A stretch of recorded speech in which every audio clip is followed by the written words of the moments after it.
Fala pessoal, tudo bem? Eu sou Júlio César Matos, seu professor de Direito Processual Penal. Estou muito feliz, que você esteja aqui, seja muito bem-vindo, seja muito bem-vinda aqui à nossa segunda etapa da revisão aí que a gente preparou aqui no nosso canal do YouTube para o teu concurso do Ministério Público do Estado de Pernambuco. Se você, claro, vai fazer essa prova, seja aí, muito bem-vindo, seja muito bem-vinda. Se você não vai fazer a prova do MP, mas está aqui para revisar, é sempre um prazer ter a sua presença. Se você não teve acesso aí ao nosso material, me pede lá pelo Instagram, manda um direct lá pelo @prof.juliocesarmatos, pede lá o material destinado aqui a este vídeo. Diz lá, professor, estou assistindo sua aula lá no canal do YouTube, já fiz minha inscrição, já dei o like aqui, inclusive no vídeo, dá o like aqui, faz a tua inscrição se você ainda não é inscrito, ativa o sininho para que você possa receber sempre as notificações quando a gente disponibilizar um vídeo novo, seja para esse concurso,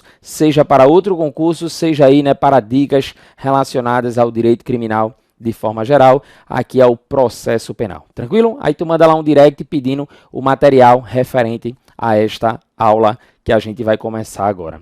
Lembrando que aqui não é uma aula teórica, para quem não viu o primeiro vídeo, você pode dar continuidade aqui ou pausar, assistir lá o primeiro vídeo, veja aqui, assista aqui, o primeiro vídeo que tratou de inquérito policial e vamos trabalhar agora com o tema ação penal. Para a gente trabalhar, veja aí, ação penal, eu preciso aqui anotar com vocês alguns artigos para vocês fazerem a leitura. O tema no Código de Processo Penal está tratado do artigo 24 ao artigo 62 do CPP, mas é sempre importante, sempre relevante você conhecer também do artigo 100 ao artigo 106 do Código Penal. Júlio, do Código Penal? Sim. Você aí está no seu curso, você acompanha lá as aulas no curso teórico, a gente sempre faz referências a alguns artigos do Código Penal, porque apesar do tema ação penal, pelo menos em regra, ser estudado aqui em processo penal, a gente precisa conhecer alguns dispositivos lá do Código Penal, daquela parte geral, aquela parte inicial, porque faz com que a gente resolva algumas questões mais de forma direta, e é isso que a gente precisa para ganhar tempo lá na hora de resolver as questões. Tranquilo? Lembra ainda de fazer uma leitura da súmula 714 do Supremo Tribunal Federal, diga-se de passagem, e aí se cair na tua prova, tu vai vir aqui, vai agradecer, se Deus quiser, que você acertou a questão. Súmula 714 do Supremo Tribunal Federal, muito relevante, tratando lá de uma situação, de uma legitimidade concorrente, como a súmula trata. A súmula fala dessa forma, a doutrina trabalha com legitimidade alternativa, mas a ideia é o seguinte: se você praticar um crime contra a honra, lembra, em regra, os crimes contra a honra são de ação penal de iniciativa privada. Mas a súmula 714, ela trata do crime contra a honra contra funcionário público em exercício das suas funções. Lembra que você vai ser funcionário público. Se você ainda não é, você vai ser logo, se Deus quiser, eu acredito. Mas aí qual é o ponto? Você pode ser vítima de um crime contra a honra. De acordo com a leitura do Código Penal, neste caso, a ação será pública condicionada à representação. Mas aí o Supremo veio, através da súmula 714, e trouxe a possibilidade de você, como funcionário público, escolher ou você representa para o MP oferecer a denúncia, ou você oferece uma queixa. Você lá, por intermédio do seu advogado, vai ingressar com uma queixa-crime. Dá uma lida nessa súmula que tu não vai se arrepender. Tranquilo? Mas para começar a ação penal, vamos aí a um conceito bem básico, tá, pessoal? Para a gente dar início, a gente tem aí, ação penal é o direito público subjetivo, autônomo e abstrato, com previsão constitucional de exigir do Estado juiz a aplicação do direito penal material ao caso concreto. Observa, a gente tem que lembrar neste tema da ação penal que o Estado ele é o detentor do jus puniendi, ou seja, ele é o detentor do direito de punir. E aí, claro, o Estado será personificado na pessoa do juiz para aplicar o direito, para dizer o direito no caso concreto. Tranquilo?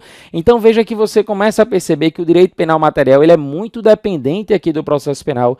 O direito penal sozinho ele não anda, ele não caminha, lembra lá. De nada adianta você saber apenas que o crime de homicídio, por exemplo, ele tem lá a pena reclusão de 6 a 20 anos, se você não sabe como aplicar, como trazer efetividade para isso. É por isso que a gente precisa do direito processual penal. Tranquilo? Só que aí quando a gente está estudando processo penal, a gente tem algumas classificações que a gente vai desenhar ela aqui, né? Vamos falar dessa forma para a gente poder entender como vai funcionar aqui essa nossa aula de resolução de questões. Tranquilo? Observa. Vamos aqui ao material. Quando a gente fala de ação penal, pelo menos em regra, tu vai lembrar que a ação penal ela se subdivide em dois tipos. A ação penal ela subdivide em ação penal pública e ação penal de iniciativa privada. Ação penal de iniciativa privada. Lembra que na ação penal pública, vamos aqui só mudar a cor, o titular é o Ministério Público, o titular é o MP, é o Ministério Público, lembra lá, promotor de justiça. Na ação penal privada, o titular será o ofendido. O ofendido é a vítima, tá, pessoal? Você está acostumado a chamar no direito penal ofendido, ou melhor, vítima, a gente chama aqui de ofendido. O Ministério Público vai oferecer o que a gente chama de denúncia. É a petição inicial em crime de ação pública, a peça acusatória é a famosa denúncia. Já na ação penal privada é a famosa queixa-crime. Então lembra de cara que aquilo que você faz na delegacia não é queixa, você não vai prestar queixa. Queixa é o nome da petição inicial em crime de ação penal de iniciativa privada. Tranquilo? Mas observa ainda, a ação penal pública, por sua vez, ela ainda se subdivide. Ela pode ser pública incondicionada ou pode ser pública condicionada. E aí fica fácil, né, pessoal? Se é condicionada a alguma coisa. Pode ser condicionada, vou colocar na ordem do Código de Processo Penal, condicionada à requisição do ministro da Justiça, condicionada à requisição do ministro da Justiça, ou condicionada ainda à representação do ofendido ou de seu representante legal, né? Colocar aqui, ó, representante legal. Julina, ausência, no caso de morte do ofendido, quando declarado ausente por decisão judicial, não esquece aqui da figura do CAD, CAD com I, cônjuge, ascendente, descendente ou irmão. Lembra que isso vai ser muito importante aí para a tua prova. A ação penal pública incondicionada, lembra, a própria doutrina estabelece como regra. E se é a regra, o que é que acontece, pessoal? Presta atenção nessa informação. A ação penal pública incondicionada é a regra. Se é a regra, o legislador optou por ser omisso, por silenciar. Em que sentido? Quando você quer saber a espécie de uma ação penal, o que é que você faz? Você vai até o seu código penal, até o seu tipo penal que você quer, seja ele presente, né, onde for. Você vai lá e aí, para você ficar, né, bem familiarizado com isso, vai na parte especial do Código Penal, abra lá em qualquer tipo penal que você queira, em qualquer crime. Você abre, lê o tipo penal, por exemplo, né? Imagina que tu abre o Código Penal, na parte especial, o primeiro artigo é o 121. Ele diz lá, matar alguém, pena, reclusão de 6 a 20 anos. Aí vai ter lá, né, alguns parágrafos, primeiro, segundo, terceiro, quarto, quinto, e por aí vai, e assim por diante. Você vai perceber que o legislador ele não fala nada quanto à espécie de ação penal. Se ele não fala nada, você vai presumir que a ação ela é pública incondicionada. Se você vai no próximo artigo 122, induzimento, instigação, auxílio ao suicídio, você vai perceber que ele também, o legislador, tá, não fala nada. Eu vou presumir que a ação é pública incondicionada. E assim por diante. Quando o legislador ele quer que a ação seja condicionada, por exemplo, ele vai ser expresso. Ele vai dizer, somente se procede mediante representação. Ou ainda, somente se procede mediante requisição do ministro da Justiça. Ou ele pode dizer, trazer expressões como, somente se procede mediante queixa. Quando ele diz somente se procede mediante queixa, eu já ligo o alerta e lembro, a ação aqui é de iniciativa privada. Tranquilo isso, pessoal? O que eu quero que tu relembre aqui nessa revisão é que a ação pública incondicionada ela é tida como regra. E se ela é regra, o legislador ele silencia, ele não fala nada. Diga-se de passagem, é a grande maioria dos tipos penais. Tranquilo? Então lembra disso. Outra observação que eu queria que tu lembrasse é que não é porque a ação é pública incondicionada que ela não se sujeita a qualquer condição.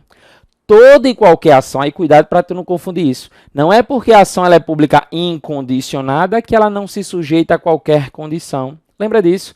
Por que eu estou te falando isso? Porque quando se estuda ação penal, a gente tem as condições da ação, condições gerais e condições específicas, condições especiais. Toda e qualquer ação deve respeitar as condições gerais, condições genéricas da ação. Nem toda ação deve ter, né, que respeitar as condições específicas, condições especiais. A ação pública condicionada, além das condições gerais, ela deve respeitar condições específicas, como ela só vai poder, o MP só vai poder oferecer a denúncia se a vítima representar, por exemplo, se o ministro requisitar, por exemplo. Na ação pública incondicionada, não. Estando presente as condições genéricas, as condições gerais da ação, tá tranquilo. O MP, inclusive, né, com base no princípio da obrigatoriedade, ele é obrigado, ele deve oferecer a denúncia. Beleza? Mas ainda, nesse nosso quadro, lembra que a ação penal de iniciativa privada, ela se subdivide em ação penal privada exclusiva ou exclusivamente privada, propriamente dita, né? Lembra lá que são sinônimos. Eu tenho a ação personalíssima e tenho a famosa subsidiária da pública. Ação penal privada subsidiária da pública. Lembra lá, né? A famosa ação penal supletiva ou acidentalmente privada. Lembra de uma coisa, pessoal. Ação penal privada exclusiva, exclusivamente privada, propriamente dita, tudo sinônimo. É a regra. É a regra. A ação personalíssima, a gente tem uma modalidade, uma situação específica, e aí, atenção, pode até anotar essa observação. A prova ela chega e diz assim, porque hoje, pessoal, a gente só tem no ordenamento brasileiro um crime que é de ação personalíssima. Aí a prova diz assim, com a revogação do crime de adultério, o adultério foi revogado, lembra lá em 2005, que era ação personalíssima, o examinador diz, com a revogação do crime de adultério, não há mais no ordenamento jurídico nenhum crime de ação personalíssima. Aí tu já coloca lá, falso. Já lembra aqui dessa nossa revisão, falso, porque existe um tipo penal, que é o artigo 236 do Código Penal, vou até anotar isso para você, né? Aonde tem aqui personalíssima, coloca aí, artigo 236, artigo 236 do Código Penal, que vai tratar do crime de induzimento a erro essencial e ocultação de impedimento. Induzimento a erro essencial e ocultação de impedimento. Se você ver o parágrafo único, você vai ver que só o contrainte enganado pode ingressar com a queixa. Lembre então que assim existe uma situação de ação personalíssima. Na subsidiária da pública, a prova ela pode querer te induzir a erro, dizendo que, porque a ação privada subsidiária da pública está previsto no artigo 29 do Código de Processo Penal, está lá no artigo 100, parágrafo 3º do Código Penal, mas está também na Constituição Federal, lá no artigo 5º, inciso 59, né? O que eu quero que tu lembre é o detalhe. É que a prova chega para tu e diz que a ação penal privada subsidiária da pública é inconstitucional. Tá errado. Que a ação penal privada subsidiária da pública não foi recepcionada pela Constituição. Tá errado. É perfeitamente possível. A Constituição Federal nada mais, nada menos do que em seu artigo 5º autoriza a ação penal privada subsidiária da pública. Tranquilo? Mas, Júlio, eu quero as questões. Vamos embora. Para a gente seguir, vamos só colocar aqui o prazo para o oferecimento da denúncia, que aí vai depender, né, se o indiciado está preso, será 5 dias, ou se ele estiver solto, que será 15 dias. E na ação penal privada, né, lembra lá, regra geral, o prazo será de 6 meses. O prazo será de 6 meses. A contar, né, do conhecimento do autor do crime, se eu tiver na ação exclusiva, a contar do trânsito em julgado da ação que tem anulado o casamento por motivo de erro ou impedimento, a contar da inércia do MP. Então veja que cada espécie de ação penal privada eu tenho, né, um marco temporal diferente de iniciar o meu prazo de 6 meses. Tranquilo? Vamos só ler, né, o primeiro artigo para a gente poder fundamentar tudo que a gente percebeu aqui. Nos crimes de ação pública, esta será promovida por denúncia do Ministério Público. Nenhuma novidade, tá, pessoal? Porque se a gente está diante de um crime de ação penal pública, será promovida por denúncia do Ministério Público. É verdade. Mas dependerá, quando a lei o exigir, de requisição do Ministro da Justiça ou de representação do ofendido ou de quem tiver qualidade para representar. Parágrafo 1º. No caso de morte do ofendido ou quando declarado ausente por decisão judicial, o direito de representação passará ao CAD, que a gente falou, ó, cônjuge, ascendente, descendente ou irmão. O famoso CAD aqui, ó, cônjuge, ascendente, descendente ou irmão. E não cai nessa pegadinha aí do parágrafo 2º. O parágrafo 2º ele não existia na redação original do Código. Ele diz assim: seja qual for o crime, quando praticado em detrimento do patrimônio ou interesse da União, Estado ou município, a ação penal será pública. Tranquilo? E lembra ainda, né, fundamentando a ação privada, ao ofendido, que é a vítima, ou quem tem a qualidade para representá-lo, caberá intentar ação privada. No caso de morte do ofendido, ou quando declarado ausente por decisão judicial, o direito de oferecer queixa ou prosseguir na ação passará para o CAD, cônjuge, ascendente, descendente ou irmão. Veja que o artigo 31 traz a mesma estrutura lá, né, do artigo 24, parágrafo 1º, mesma ideia, mesmo contexto que você precisa observar. Júlio, essa regra do cônjuge, ascendente, descendente ou irmão, isso cai em prova? Sim. E a primeira questão que você tem aí no seu material, primeira questão ela diz, questão aí ó, do MP estadual da Paraíba, concurso inclusive para promotor agora 2018, no caso de morte do ofendido, aí ele diz aí, ó, a ordem preferencial para se exercer o direito de queixa, segundo dispõe o Código de Processo Penal, é, veja, né, aquele famoso, no caso de morte do ofendido, a gente vai ter que lembrar do CAD. E a gente já observa, né, CAD você encontra aqui na nossa letra B, cônjuge, ascendente, descendente ou irmão, o próprio artigo 31 que a gente acabou de observar, ele traz essa informação. Tranquilo? Você que está com o material em mãos, já respondeu aí, né, antes de ver aqui a resolução, parabéns, e vamos seguir, vamos dar continuidade para a nossa segunda questão. Veja aí, segunda questão, também do concurso aí do Ministério Público, pessoal, a prova aí é para promotor, mas aí, claro, né, se você esquecer essa questão de cargo, a gente vai sempre seguir, sempre trazer o diferencial. Lembrando que, vou deixar aí na tela para você ir observando, mas lembrando que a questão do MP, daí do concurso promotor, foi da FCC, então a logística é a mesma. Então vamos aí, né, analisar que ela diz que estabelece o Código de Processo Penal que o Ministério Público velará pela indivisibilidade da ação penal de iniciativa privada, sobre o tema é correto afirmar. Vejam só, quando ele fala aqui do princípio da indivisibilidade, você vai ter que lembrar de alguns pontos, até porque o teu edital, nele fala em princípios. Na ação penal pública, a doutrina vem defendendo que na ação pública vigora o princípio também da indivisibilidade. Isso quem diz é a doutrina. Mas a jurisprudência, e é o que vem sendo prevalecido, né? A jurisprudência defende que na ação pública vigora o princípio da divisibilidade. Então, tu vai lembrar assim, principais princípios.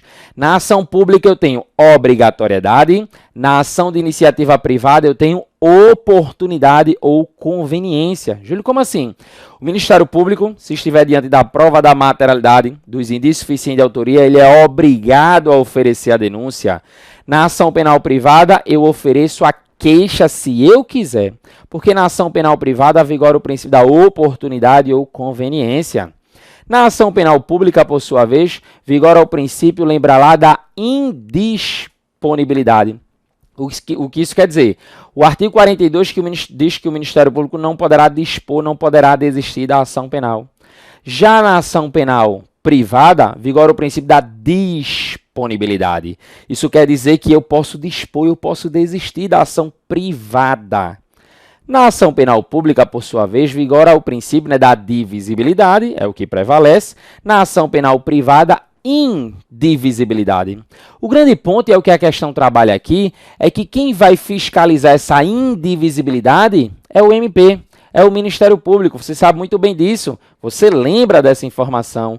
O artigo 45, inclusive, vou te mostrar aí, ele diz que a queixa, ainda quando a ação penal for privativa do ofendido, poderá ser editada pelo Ministério Público, a quem caberá intervir em todos os termos subsequentes do processo. Tudo bem, mas aí a gente lembra ainda que o próprio próprio dispositivo aí, ó, no artigo 49, ele vai trazer situações, e aí é isso que a gente vai lembrar para efeito de prova, lembra aí tanto da renúncia quanto do perdão, ele vai dizer assim, lembra aí, a renúncia ao exercício do direito de queixa em relação a um dos autores do crime, a todos se estenderá. Veja só, o artigo 48, e aí não está aí, mas aí você tem o seu material, você já adiciona isso. O artigo 48, ele diz assim, a queixa contra qualquer dos autores do crime obrigará o processo de todos. A queixa contra qualquer dos autores do crime obrigará o processo de todos. E o Ministério Público velará pela sua indivisibilidade. Lembra dessa informação. Júlio, como assim? Isso quer dizer que se A e B ofenderam a minha honra, eu não sou obrigado a entrar com a queixa. Mas se eu quiser entrar, eu tenho que entrar contra A e contra B. Se eu entrar apenas contra A e deixar B de fora, eu estou renunciando em relação a B. E a renúncia feita para um, a todos se estenderá. O MP, como fiscal, neste caso, ele vai dizer para o juiz, excelência, pergunte aí se Júlio sabia da existência do B, porque se ele sabia, ele está renunciando. E a renúncia feita para um, a todos se estenderá. Começou o processo, eu posso desistir da ação? Posso. A gente vai ter lá o Instituto do Perdão. Eu posso perdoar um, só que esse perdão vai se estender aos demais. E o Ministério Público, como fiscal aqui, valendo-se da invisibilidade, ele vai questionar se o juiz, claro, não avisar. Olhe, o perdão oferecido a um, a todos se estenderá. Mas tem uma diferença gritante. O perdão só produz efeitos se for aceito. O perdão ele é um ato bilateral. Lembra aí, ó. O perdão concedido a um dos querelados aproveitará a todos, sem que produza todavia efeito em relação ao que recusar. A renúncia tácita e o perdão tácito admitirão todos os meios de prova. Eu coloquei esse dispositivo para você lembrar que tanto a renúncia quanto o perdão pode ser tácito, mas pode ser também expresso. Lembrando que o perdão, por ser bilateral, ele diz no artigo 58, concedido o perdão mediante declaração expressa nos autos, o querelado será intimado a dizer dentro de, olha o prazo, 3 dias, se o aceita, devendo ao mesmo tempo ser cientificado que o seu silêncio importará em aceitação. E qual é a consequência? Aceita o perdão, o juiz julgará extinta a punibilidade. Lembra que tanto a renúncia quanto o perdão, eles trazem, por consequência, a extinção da punibilidade. Tranquilo? Vamos voltar à questão. A questão diz aí que estabelece o Código de Processo Penal que o Ministério Público velará pela indivisibilidade da ação penal de iniciativa privada. Sobre o tema, ele diz, caso julgue necessário maiores esclarecimentos e documentos complementares, o Ministério Público terá o prazo de 3 dias para aditar. Tem nada a ver, né, pessoal? O artigo 47, ele diz que se o Ministério Público julgar necessário maiores esclarecimentos e documentos complementares ou novos elementos de convicção, deverá requisitá-lo diretamente a quaisquer autoridades ou funcionários que devam ou possa fornecê-los. Isso aqui você encontra lá, lá no artigo 47 do CPP. Dá uma lidinha nele para a tua prova. Letra B diz assim, a renúncia ao exercício do direito de queixa em relação aos autores do crime deverá ser aceito pelo beneficiário. Falso, né, pessoal? O artigo 49, ele diz lá que a renúncia ao exercício do direito de queixa em relação a um dos autores, a todos se estenderá. Mas a renúncia não precisa ser aceita, porque a renúncia é um ato unilateral, não é bilateral como é o perdão. A queixa contra qualquer dos autores do crime obrigará o processo de todos, é verdade. Se a gente vai lá no próprio artigo 40, lembra lá, no próprio artigo 48, lembra aqui, marca a nossa letra C, mas o artigo 40, colocar aqui para você, 48, ele diz que a queixa contra qualquer dos autores do crime obrigará o processo de todos e o Ministério Público velará pela sua indivisibilidade. Já é o nosso gabarito. Em caso de abandono da ação penal privada pelo querelante, o Ministério Público deverá assumir a acusação. Tem nada a ver isso aqui, salvo se a gente tiver diante, e aí vem para cá, pessoal, O Ministério Público ele retoma a titularidade da ação se a gente estiver diante de uma ação penal privada subsidiária da pública. Mas a questão ela é clara quando diz lá que a ação ela é de iniciativa privada. Mas veja, se eu estiver diante de uma ação penal privada subsidiária da pública, se o Ministério Público ele foi inerte no prazo legal, eu posso entrar com a queixa em crime de ação penal pública. Mas a partir do momento que eu sou negligente, de alguma forma, o próprio artigo 29 diz que o Ministério Público ele retoma a titularidade da ação. Mas se fosse uma ação penal privada subsidiária da pública, o que não é o caso aqui.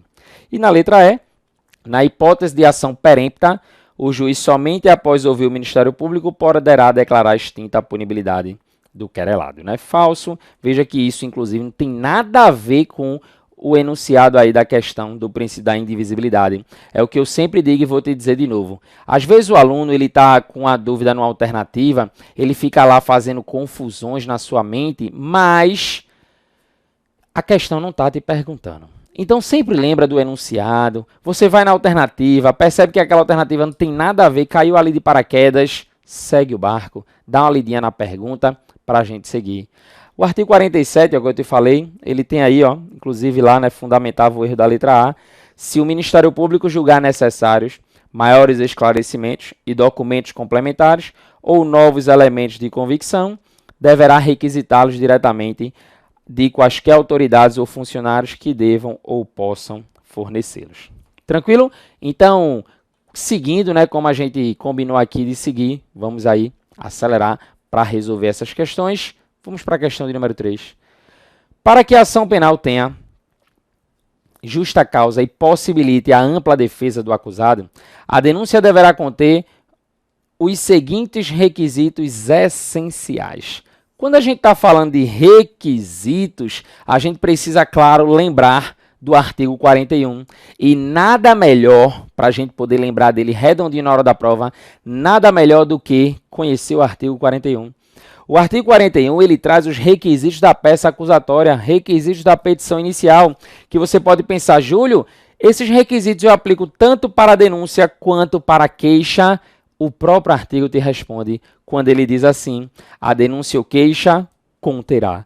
Então, quando a gente diz que são requisitos da peça acusatória da petição inicial, é porque se aplica tanto para a denúncia quanto para a queixa. Conterá o quê? Exposição do fato criminoso, com todas as suas circunstâncias, a qualificação do acusado ou esclarecimentos pelos quais se possa identificá-lo, a classificação do crime e, quando necessário, ele famosíssimo, o rol de testemunha.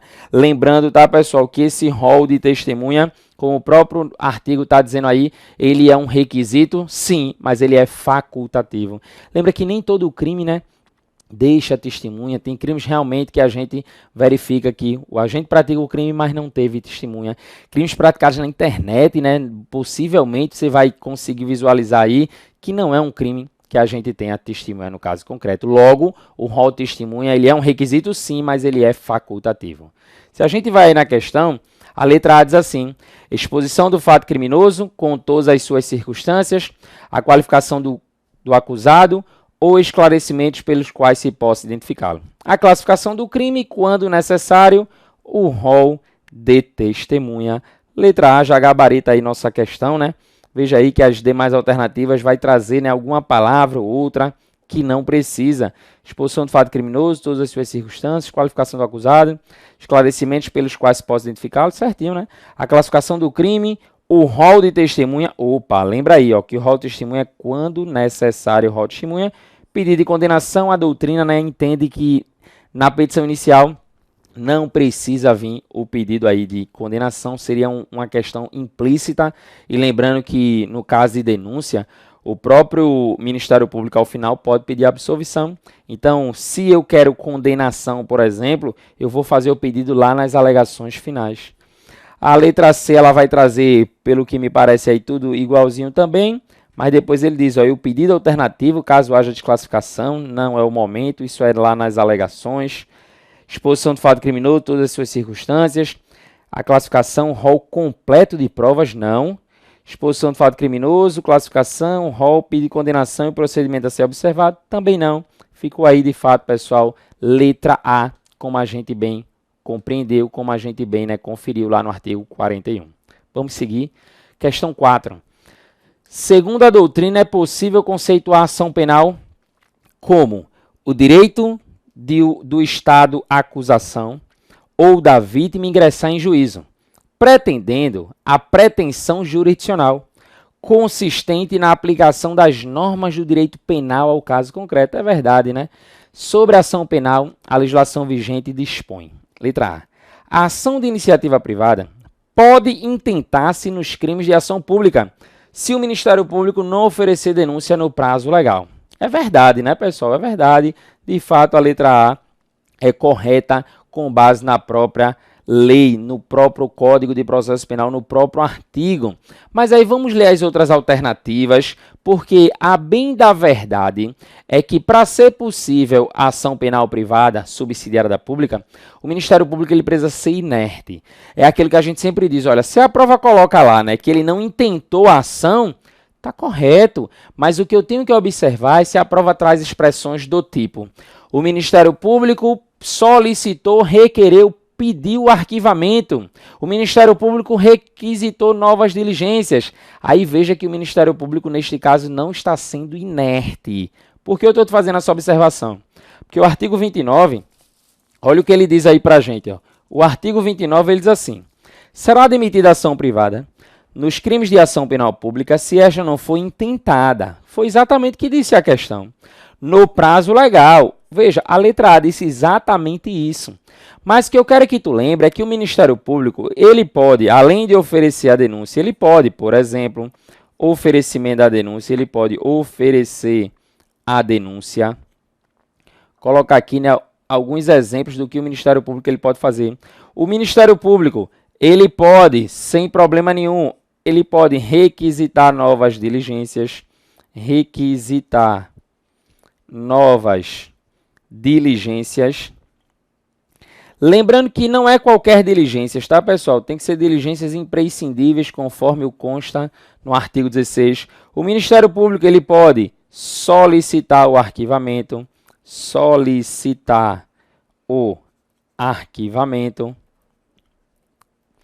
Então, por que eu estou te trazendo aqui algumas das hipóteses que o Ministério Público ele pode fazer, algumas das atitudes do MP?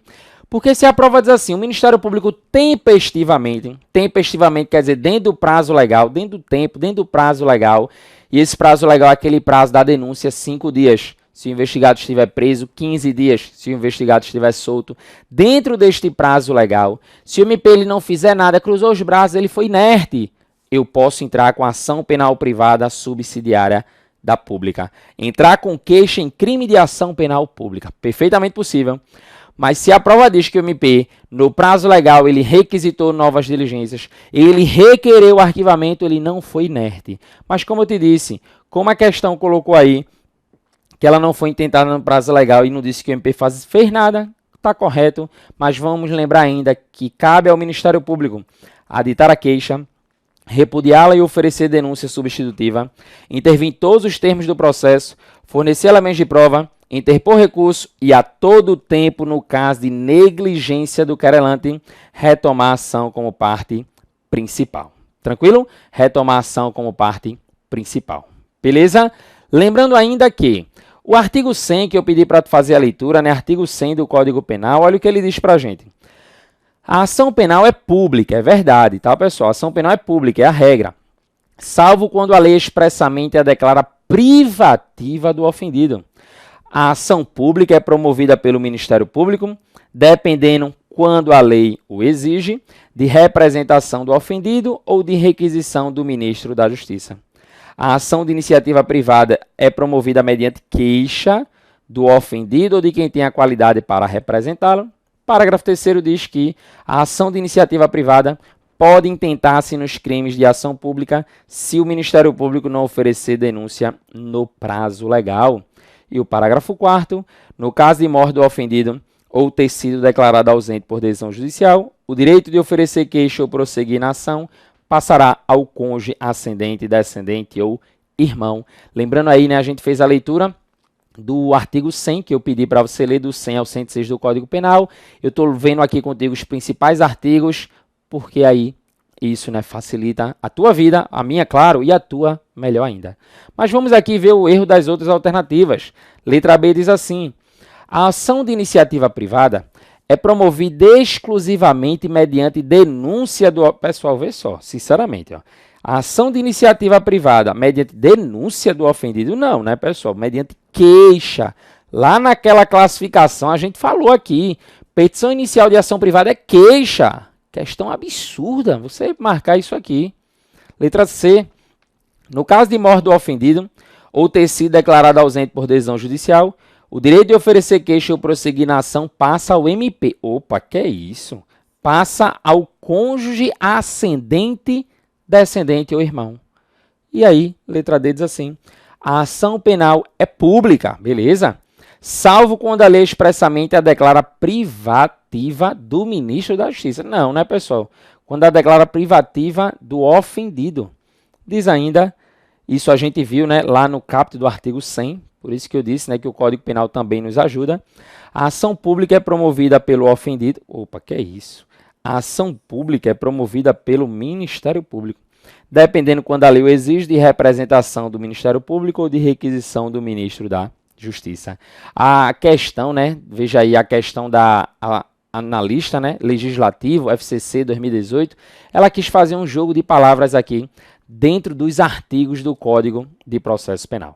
Questão 5. Em caso de ação penal de iniciativa pública condicionada, veja, a ação é pública condicionada, a ausência da representação impede o início do processo, verdade, mas permite a instauração do inquérito desde que mediante requisição judicial. Pessoal, vem para cá.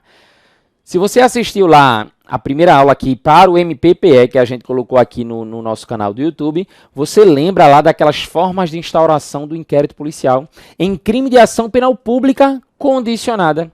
E aí a gente leu lá, né, a gente fez a referência e lembrou do artigo 5º, parágrafo 4º do Código de Processo Penal, que ele diz assim: o inquérito, nos crimes em que a ação penal depender de representação, não poderá sem ela ser iniciada. Então a ideia é sempre assim: se para começar a ação eu tenho que ter a representação, tenho que ter autorização, pensa assim, para começar o inquérito também. Tranquilo? Então a questão ela fica errada, né? Quando diz assim, mas permite, aí não. Letra B. O direito de representação deve ser exercido dentro do prazo de 6 meses, contado o dia em que vier saber quem é o autor do crime. E aí, verdade, né, pessoal? Vamos aí colocar como gabarito da nossa questão de número 5. Você que está acompanhando aí pela sua ficha, marca aí, cadê? Vamos marcar aqui na letra B, porque de fato é assim que funciona. Se a gente for lembrar aqui do próprio artigo 38 do Código de Processo Penal, ele vai trazer esta regra que ele diz assim: salvo disposição em contrário, e pessoal, sempre te digo, para ele cobrar disposição em contrário, ele tem que ser expresso, tá? Se ele não botou, ele está trabalhando com a regra.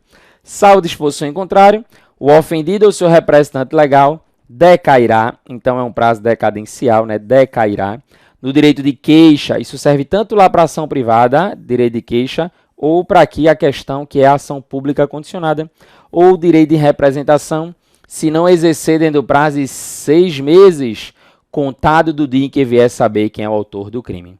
Ou no caso de ação penal privada subsidiária da pública, ou seja, no caso do artigo 29, do dia em que se esgotar o prazo para o oferecimento da denúncia. Tranquilo então, pessoal? Lembra aí, né? Eu não sou obrigado a representar, mas se eu quiser representar, devo representar dentro do prazo decadencial, dentro lá do nosso prazo de 6 meses. Tranquilo? Segue aí, letra C.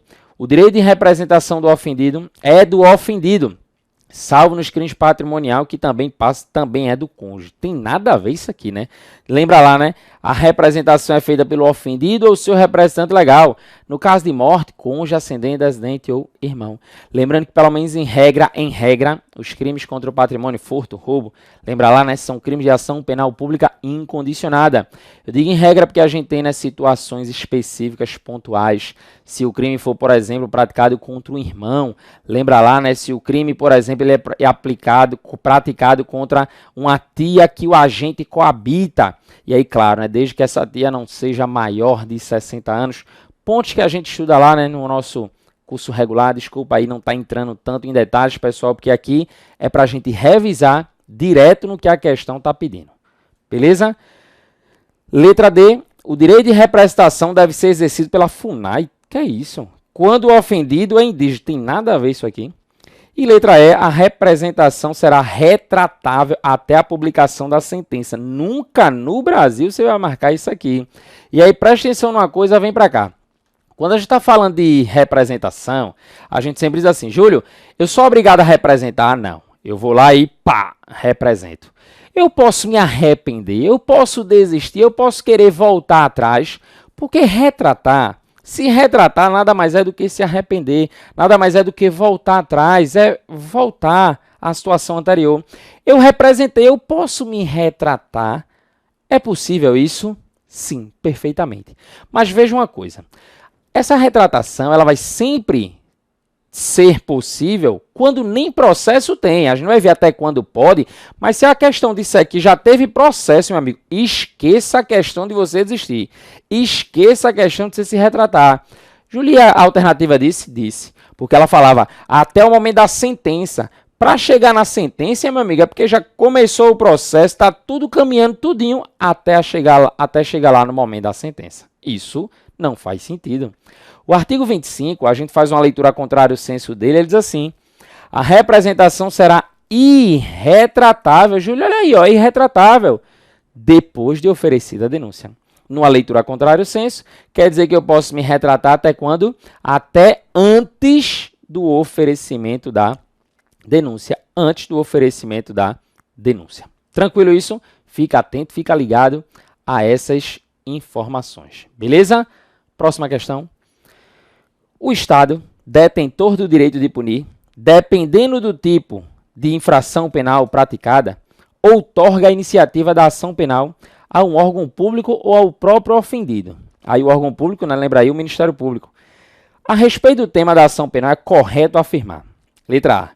Se o órgão do Ministério Público, ao invés de apresentar a denúncia, requerer o arquivamento do inquérito policial ou quaisquer peças de informação, o juiz, no caso de considerar improcedentes as razões invocadas, fará remessa do inquérito ou peças de informação.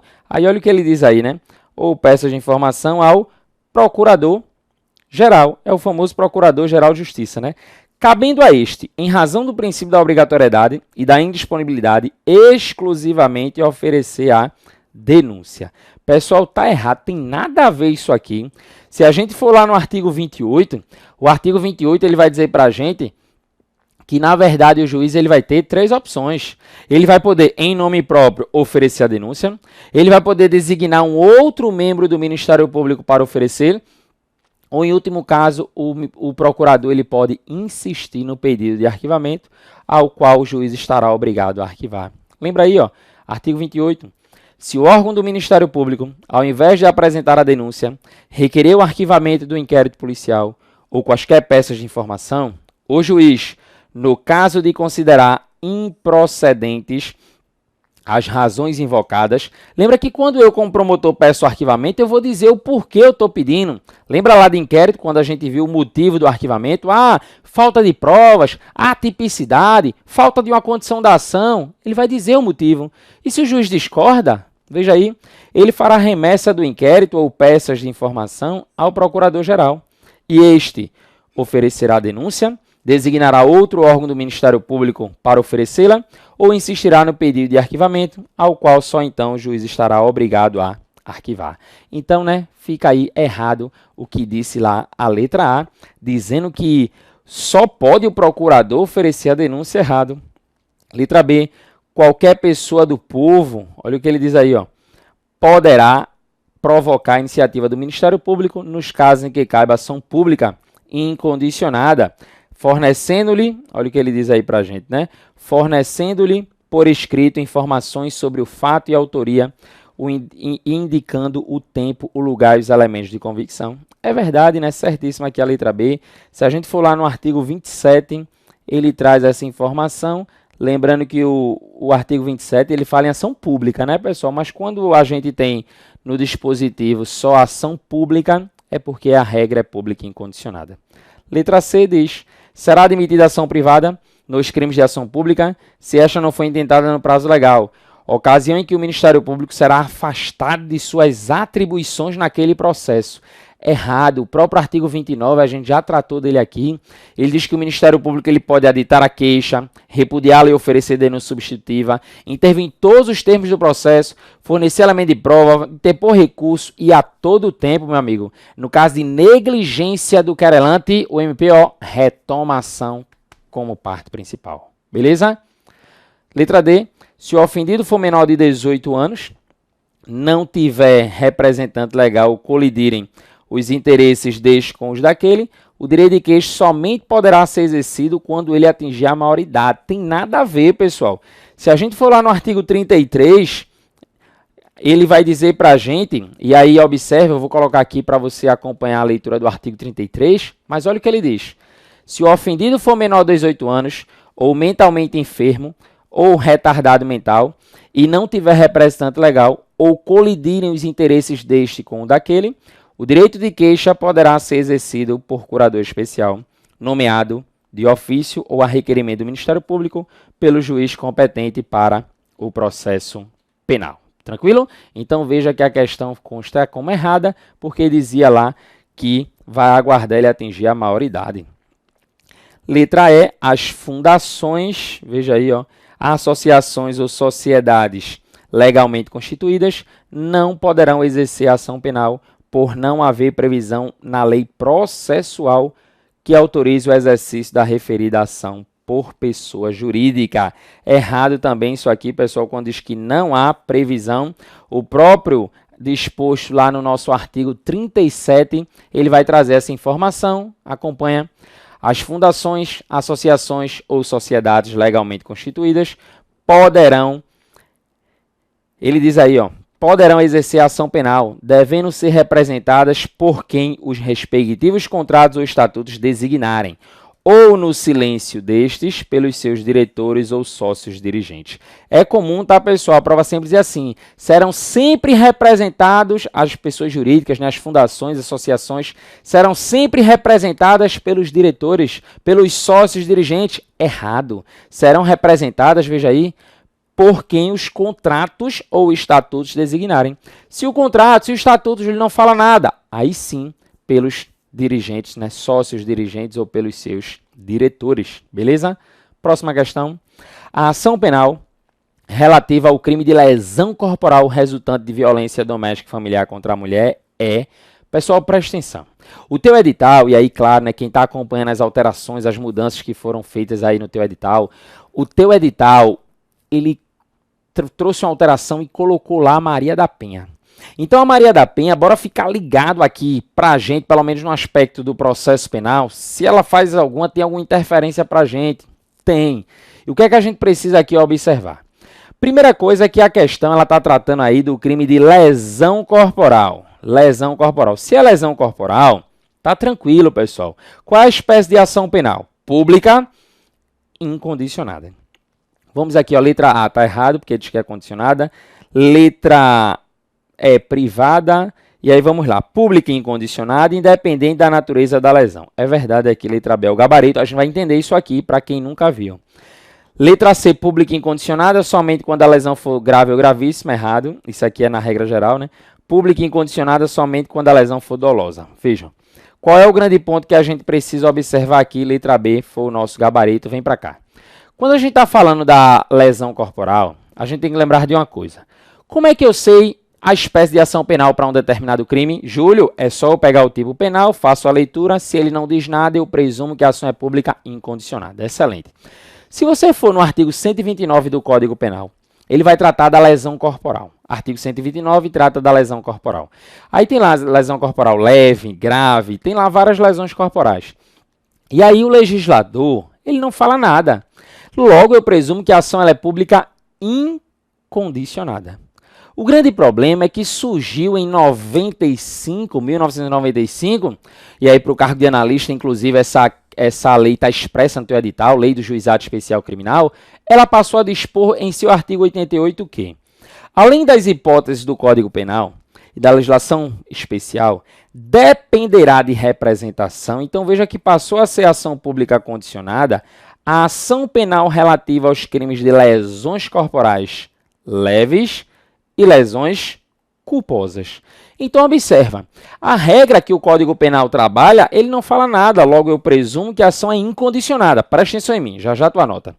Depois surgiu em 95 a lei de juizado e veio dizendo, veja, a partir de agora, a ação penal relativa à lesão leve e lesão culposa serão de ação públicas condicionadas à representação.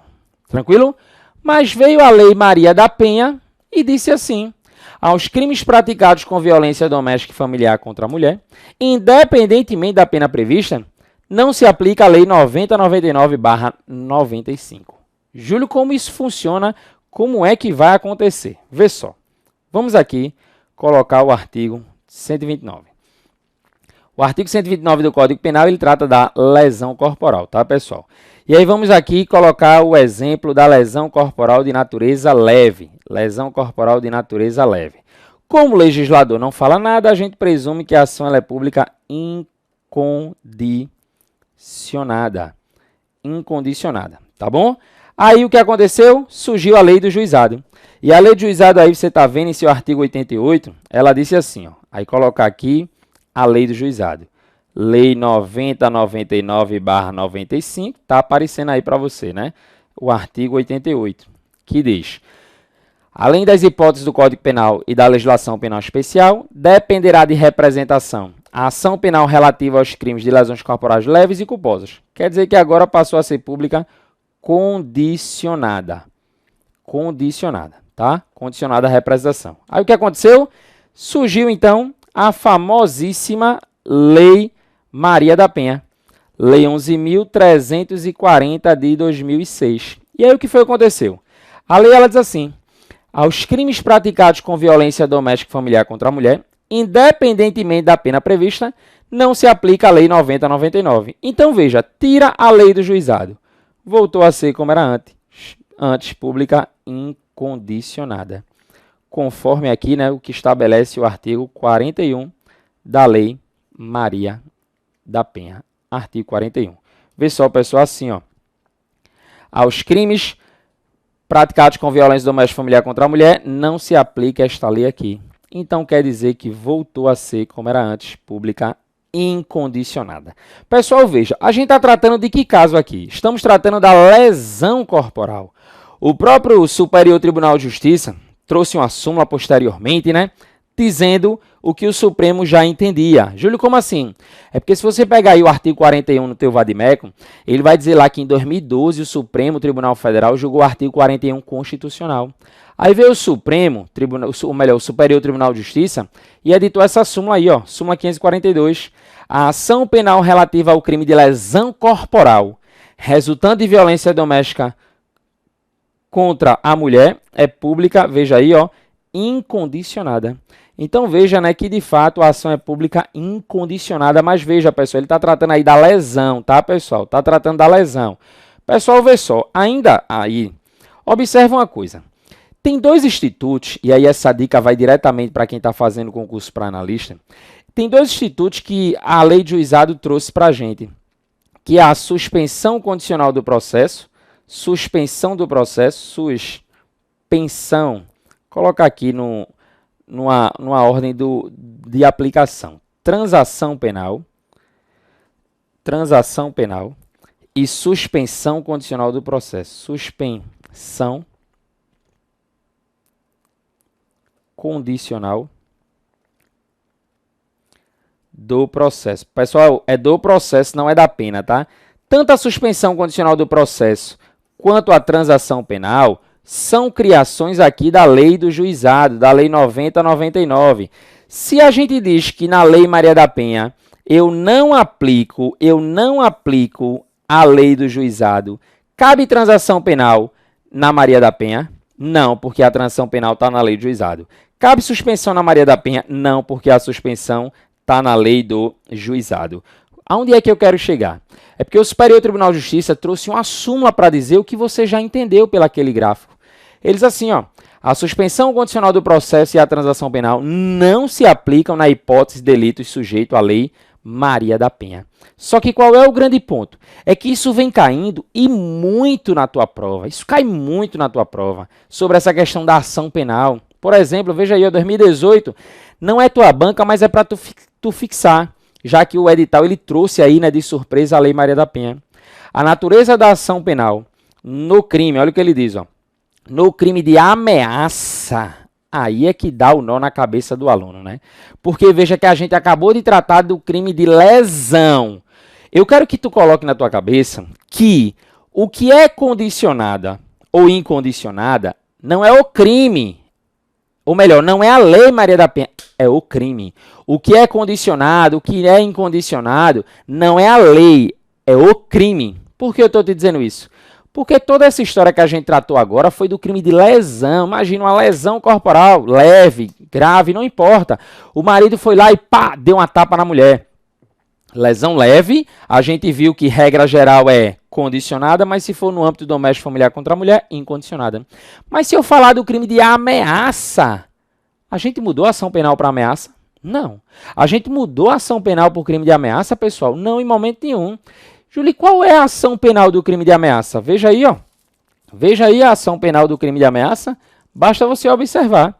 O Código Penal diz, artigo 147, ameaçar alguém por palavra, escrito ou gesto ou qualquer outro meio simbólico. Olha o parágrafo único. Somente se procede mediante representação.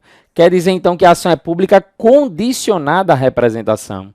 Então, se a questão ela chega e te pergunta, olha aí, a natureza da ação penal no crime de ameaça praticada em situação de violência doméstica contra a mulher é pública, lembra aí, ó, cadê? Pública condicionada, letra E aqui, ó, pública condicionada à representação. Aí o aluno às vezes fica assim, Júlio, mas eu jurava que na Maria da Penha era incondicionada. Veja, a lesão, que é o que a gente está acostumado no dia a dia, agressão, né, marido bater na mulher, mas a ideia é o seguinte, já cai em prova. Imagina que o marido chega em casa e aí ele ameaça a mulher. E aí ele dá uma tapa na mulher. Imagina, ele praticou uma lesão e praticou uma ameaça. Para ele ser processado por ambos os crimes, pelos dois crimes, em relação à lesão, a mulher não precisa representar, porque a ação é incondicionada, já que foi no contexto da violência doméstica familiar contra a mulher. Em relação à ameaça, ela vai precisar representar. Em relação à ameaça, ela tem que representar. Como ela precisa representar para que o marido seja processado pelo crime de ameaça, sempre surge este questionamento. Cabe retratação na Lei Maria da Penha? Ou seja, essa mulher vai lá e representa porque o marido a ameaçou. Ela foi vítima do crime de ameaça, ele foi lá e representou. Ela representou. Ela pode desistir, pode voltar atrás, ela pode se retratar da representação. Cabe ou não cabe? Cabe sim, pessoal. E aí observa o que diz o artigo 16. Nas ações penais públicas condicionadas, aí tu faz, Júlio, condicionada na Maria da Penha? Sim, porque, meu amigo, o que é condicionado ou incondicionado não é a lei, é o crime. A representação da ofendida, de que trata esta lei, só será admitida a renúncia. A doutrina diz, né, que essa expressão, se cair renúncia, é assim, tá, pessoal? Mas essa renúncia aqui, ela tem natureza de retratação. É uma famosíssima retratação. Então, lembra, a representação em audiência especial perante o juiz, né, em audiência especialmente designada para tal finalidade, antes do recebimento da denúncia e ouvido o Ministério Público. Qual a moral da história? É que a retratação no Código de Processo Penal é possível antes do oferecimento. Retratação na Maria da Penha é possível antes do recebimento. Código de Processo Penal antes do oferecimento. Lei Maria da Penha antes do recebimento.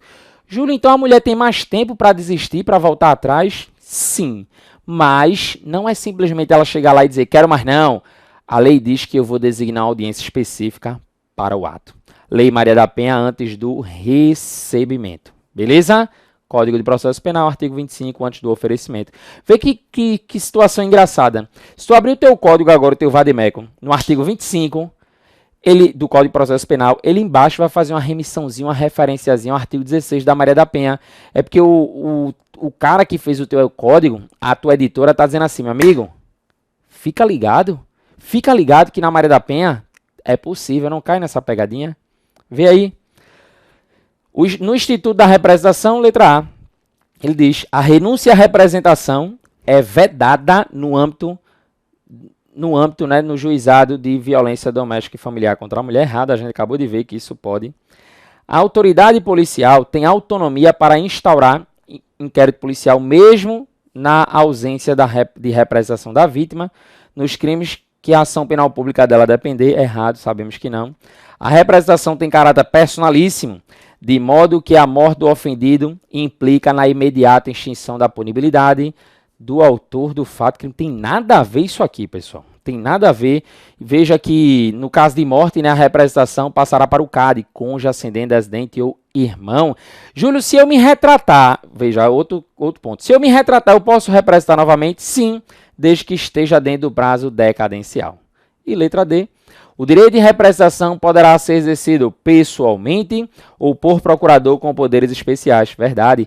Mediante declaração à autoridade. Veja, é verdade. Poderá sim ser para autoridade policial. A gente sempre pensa, né? Vê, a prova que foi para delegado, mas no concurso do MP a gente sempre pensa o quê? Ah, Júlio, a representação é para fazer para o MP. A gente tem essa falsa impressão que é só para o MP. Pode ser para a autoridade policial também. A retratação da representação pode ser feita a qualquer tempo. A qualquer tempo já está errado. Dado o caráter disponível do direito envolvido. Errado também. E aí lembra, né? A retratação, ela não requer, ou melhor, a representação, ela não requer qualquer formalidade. Ela pode ser escrita, pode ser oral, ela pode ser feita pessoalmente, pode ser através de procurador com poderes especiais. Vamos acompanhar o artigo 39? O direito de representação poderá ser exercido pessoalmente ou por procurador, grifa aqui, pessoal, com poderes especiais. A tua prova vai dizer que é poderes gerais e está errado. Mediante declaração escrita ou oral, feita ao juiz, ao órgão do Ministério Público ou à autoridade policial, como a questão cobrou, mas pode ser para o juiz ou para o MP também. Leia todo o artigo 39, mas eu queria destacar o parágrafo 5º. Se o órgão do Ministério Público, ele diz, né? O órgão do Ministério Público dispensará o inquérito se com a representação forem oferecidos elementos que o possibilitem, que o habilitem, né? Promover a ação penal. E neste caso, oferecerá a denúncia no prazo de 15 dias. Fica atento a este prazo. Beleza? Vamos seguir? Próxima questão. Sobre as diversas modalidades de ação penal, é correto afirmar. Letra A. Em caso de morte do ofendido, o direito de intentar a ação privada propriamente dita se transmite ao cônjuge, ascendente, descendente ou irmão da vítima. É verdade, né? Não é o famoso irmão do ofendido aí, né? Não é o CAD. Letra A é o nosso gabarito e pessoal, vem para cá. Ele disse, bota de novo na tela, na ação penal privada propriamente dita. Observação. Na ação personalíssima, se o ofendido morrer, como a ação é personalíssima, ela não se aplica, não admite a figura do CAD, tá, pessoal? Ela não se transmite para outras pessoas. É uma exceção em que a morte do ofendido vai extinguir a punibilidade, porque ninguém vai poder entrar com ação contra aquele sujeito, né? Contra o contraente enganado, lembra lá. Tranquilo? Letra B, né, pessoal? Diz assim, o prazo decadencial para o oferecimento da requisição, travou aí, né? Pelo ministro da Justiça, na ação penal condicionada é de 6 meses. Veja aí, ó. O prazo decadencial para o oferecimento, não confunde, pessoal, requisição. Cuidado. Isso recentemente foi cobrado, inclusive caiu lá na prova do MPU, né? Caiu na prova do MPU, foi ali a banca CESP, e aí observa um detalhe. Quando a gente fala assim, a ação é pública condicionada, ela depende de alguma coisa. Pode ser representação do ofendido, pode ser requisição do ministro da Justiça. Presta atenção nesse ponto. Vê só. Quando você está trabalhando com a ação pública condicionada à representação, você vai ter lá o prazo de 6 meses para representar. Quando é da requisição, o código não falou nada. Então não é você que vai dizer, Júlio, eu entendo que também é 6 meses. A doutrina é tranquila quando diz, o ministro da Justiça, ele não precisa respeitar, ele não respeita, na verdade, ele não tem um prazo decadencial. Muitos dizem, né, não há prazo para o ministro da Justiça requisitar. E, de fato, se vem assim na tua prova, é verdade, está correto. A observação que você vai lembrar é, ele não respeita prazo, ele não está sujeito a prazo decadencial. Mas ele deve analisar, claro, o prazo prescricional. Mas, via de regra, podemos dizer, né, que não há prazo para a requisição. Claro, se prescrever, aí, meu amigo, não tem o que fazer, porque o Estado perdeu o direito de punir. Letra C diz: a ação penal privada subsidiária da pública fere o comando constitucional que atribui ao Ministério Público a titularidade da ação penal. Pessoal, lembra que eu te disse, ó, a ação penal, observa aí, ó, quando a gente trabalhou com a ação penal privada subsidiária da pública, a gente disse, cuidado que ele vai dizer que isso fere a Constituição e está errado. Letra D. Com a revogação do crime de adultério, deixou de existir no ordenamento jurídico brasileiro a chamada ação penal privada personalíssima. Eu te avisei, não deixou de existir porque ainda existe uma situação, então é possível.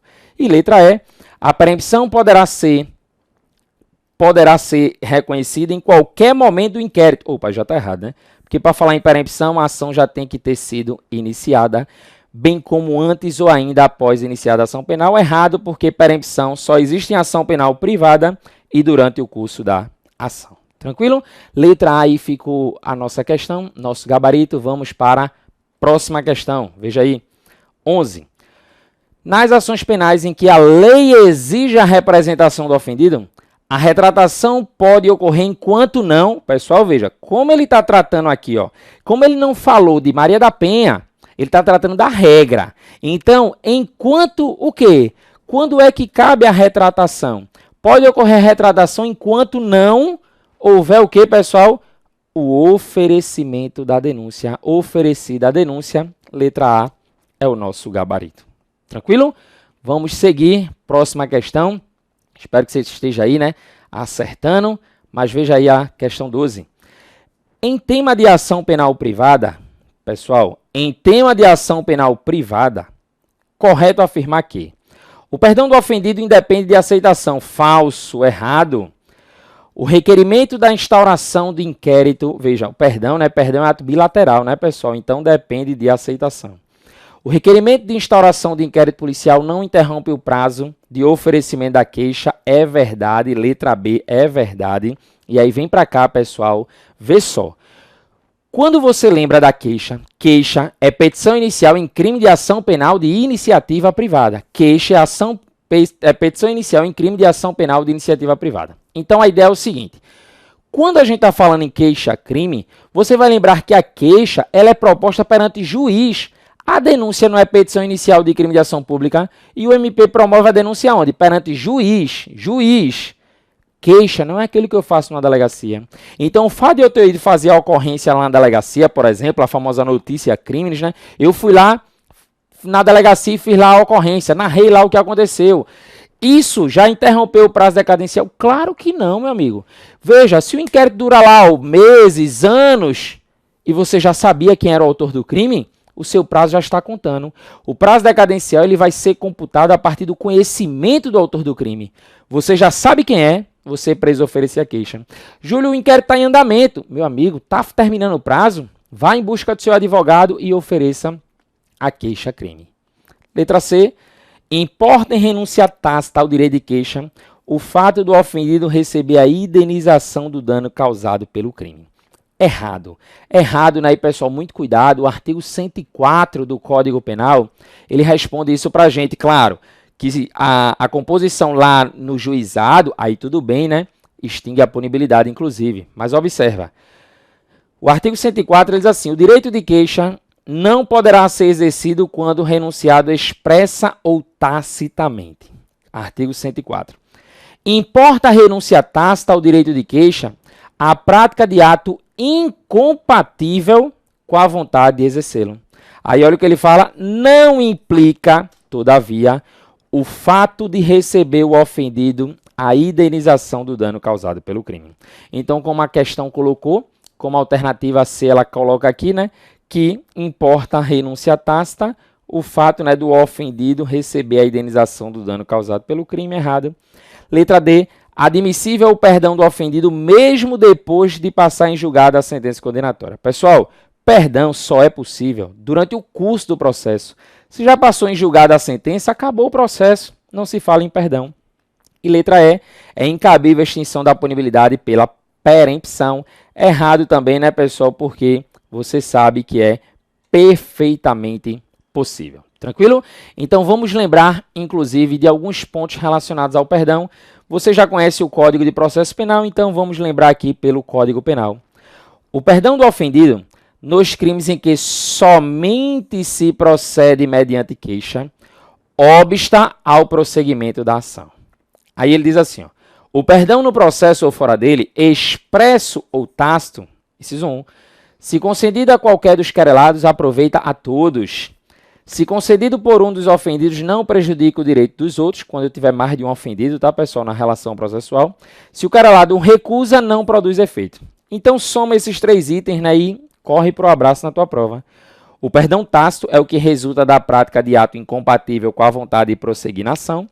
Não é admissível o perdão depois que passar em julgado a sentença condenatória. E aí, lembra, pessoal, aquele, né, que eu sempre digo, a hora do print lá, a hora da foto, tabelinha aí, ó, renúncia versus perdão. Renúncia versus perdão. Lembra, ó, renúncia, causa extintiva da punibilidade nas hipóteses de ação penal exclusivamente privada e ação penal privada personalíssima. Mesma ideia do perdão. Lembrando que não se admite, né, na ação penal privada subsidiária da pública. A renúncia decorre da oportunidade, o perdão da disponibilidade. Então, veja, renúncia é antes de ter ação, dentro da oportunidade ou conveniência. O perdão é durante a ação, dentro do princípio da disponibilidade. A renúncia é um ato unilateral. Estou te trazendo essas informações, porque normalmente a gente só lembra dessa diferença, né?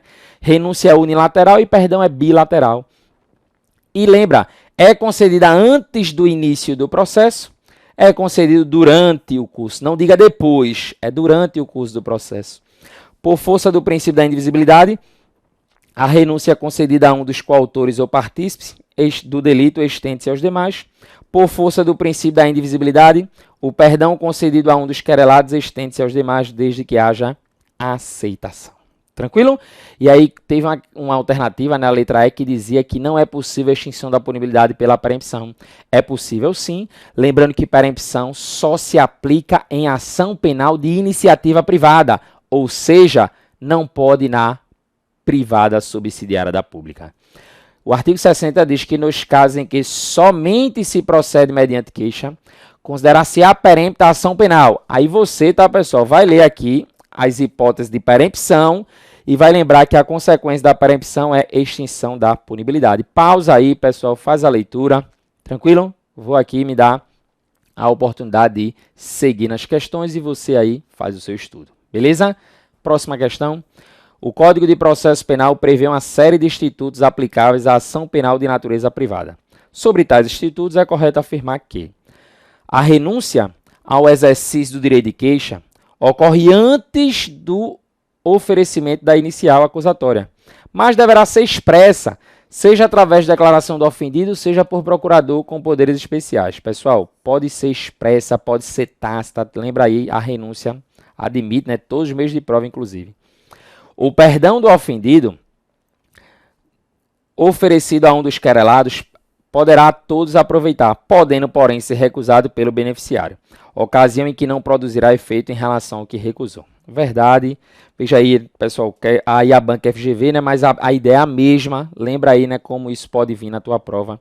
Questão aí, gabarito, letra B. Letra B. Vamos seguir.